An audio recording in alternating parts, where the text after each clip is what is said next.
PDF के लिए Telegram join करें। डिक्टेशन स्टार्ट होगा 5 सेकंड के बाद।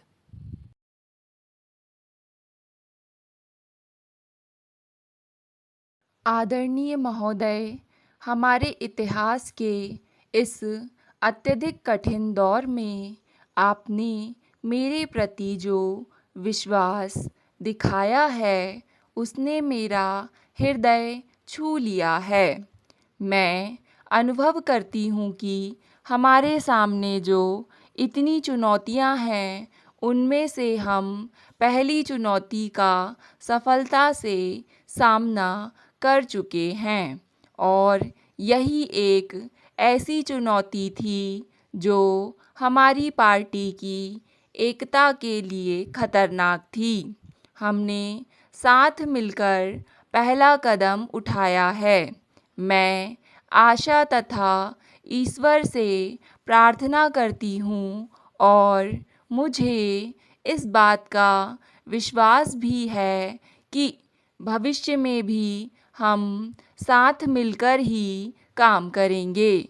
जब अपने उद्देश्यों और काम के तरीकों के बारे में सहमति हो तभी एकता का कुछ अर्थ होता है।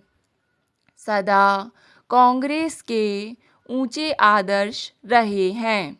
अनेक बार हम अपने रास्ते से भटके हैं। अनेक बार हमने गलतियां की हैं।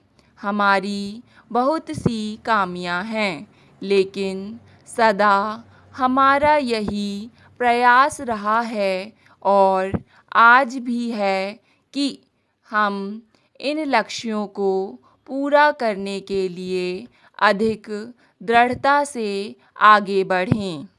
हम केवल वादों की उलझन में नहीं फंसना चाहते। हम जब समाजवाद शब्द का प्रयोग करते हैं तो इसका अर्थ है पूरे देश की लोगों की भलाई, गांवों में रहने वाले भूमिहीन किसानों का भलाई, जो गरीबी का सबसे बड़ा कष्ट भोग रहे हैं। हमें इनकी भलाई के लिए भरसक प्रयास करना चाहिए और उन लोगों की भलाई के लिए भी जो कारखानों में काम करते हैं, लेकिन इसके साथ ही हमें देश की उभरती हुई पीढ़ी, देश के युवा वर्ग और बुद्धिजीवियों से भी अपने को अलग नहीं करना चाहिए। हमें उन लोगों की कठिनाइयों पर भी ध्यान देना चाहिए जो सरकारी कार्यालयों में और दूसरे कार्यालयों में काम करते हैं। वे लोग जो हमारी आवश्यक सेवाओं को चलाते हैं, क्योंकि यही लोग भारत के सच्चे लोग हैं। इन सब लोगों की ओर हमें पूरा ध्यान देना चाहिए और यह देखना चाहिए कि हम इन लोगों की अनेक कठिनाइयों और समस्याओं का किस प्रकार तेजी से हल निकाल सकते हैं। आज कोई भी जिम्मेदार व्यक्ति अथवा पार्टी ऐसा कोई वक्तव्य नहीं दे सकती जिसमें बड़े बड़े वायदे किए गए हों। स्वतंत्रता के बाद के कुछ वर्षों में हमने बहुत उन्नति की है, लेकिन इसके साथ ही समस्याएं भी बढ़ती रही हैं और आज केवल सही नीतियों की ही मांग नहीं है, बल्कि इन नीतियों को तेजी से लागू करने की भी मांग है। आदरणीय महोदय, यह समय कठिन परिश्रम का, साथ मिलकर आपसी विचार विमर्श से और अपने देश के विशाल जन समुदाय तथा सब वर्गों की महत्वाकांक्षाओं के अनुरूप काम करने का है। यदि हम जन समुदाय से फिर अपना घनिष्ठ संपर्क बनाने में सफल होते हैं तो भविष्य के कार्य की ठोस नींव पड़ जाएगी। आज हमारे सामने बदली हुई परिस्थितियां हैं, हमें बताया गया है, और यदि आंकड़े सही हैं तो 1994 से वोटों की संख्या में केवल 5% ही उतार चढ़ाव हुआ है। लेकिन फिर भी बेहद बदली हुई परिस्थितियां हैं। आज हमारी पार्टी की ही सरकारें नहीं हैं, बल्कि कुछ राज्यों में हम विपक्ष में हैं। हमें लोकतंत्रीय तरीके से काम करने का अच्छा स्तर कायम करना चाहिए। हमें भविष्य में साथ मिलकर काम करना है, जहाँ कहीं भी विपक्ष देश की भलाई के लिए कोई काम करता है, जहाँ कहीं हम यह अनुभव करें कि विपक्ष सही दिशा में काम कर रहा है, तो हमें उसके साथ मिलकर काम करना है। हमें अन्य दलों की सरकारों का केवल विरोध ही नहीं, बल्कि विरोध के लिए करना चाहिए, जैसा कि कभी कभी स्वयं हमारी सरकारों के साथ हुआ है।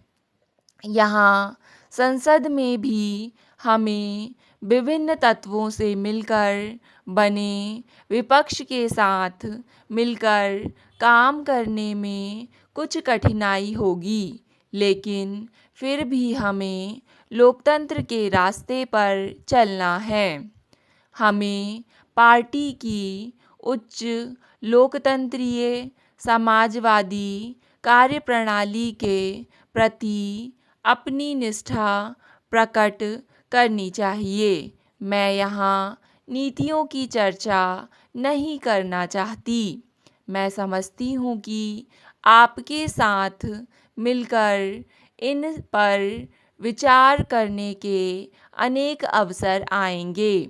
मैं आज सब नए सदस्यों का स्वागत करना चाहती हूँ। हम नए सदस्यों का स्वागत करते हैं और आशा करते हैं कि वे लोकसभा के कार्य में मूल्यवान योगदान देंगे, और उनकी उपस्थिति से हमारी पार्टी का ऊंचा स्तर उठेगा। इनके साथ ही मैं उन लोगों को भी अपनी शुभकामनाएं देती हूँ जो आज हमारे साथ यहाँ मौजूद नहीं हैं। ये लोग हमारे मूल्यवान सहयोगी रहे हैं। इन लोगों ने सदन की चर्चाओं में महत्वपूर्ण भूमिका निभाई है। उन्होंने पार्टी के कार्यों में महत्वपूर्ण सहयोग दिया है। हमें उन परिचित चेहरों का अभाव खलेगा, पर हम आशा करते हैं कि चाहे वे लोग कहीं भी क्यों ना हों, उनकी सलाह हमें मिलती रहेगी। महोदय, स्वतंत्रता के पश्चात देश ने चहुमुखी विकास की ओर कदम बढ़ाए तथा विभिन्न क्षेत्रों से जुड़ी हुई जटिल समस्याओं के निदान का प्रयास भी किया।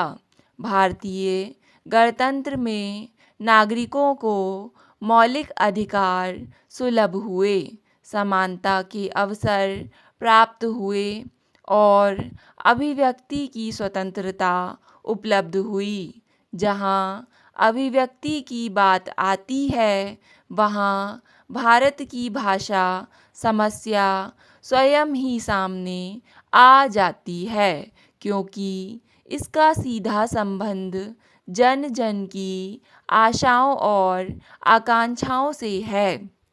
भारतीय संविधान में हिंदी को राजभाषा का गौरव प्राप्त है, परंतु भारत की अन्य भाषाओं को भी संविधान द्वारा मान्यता दी गई है।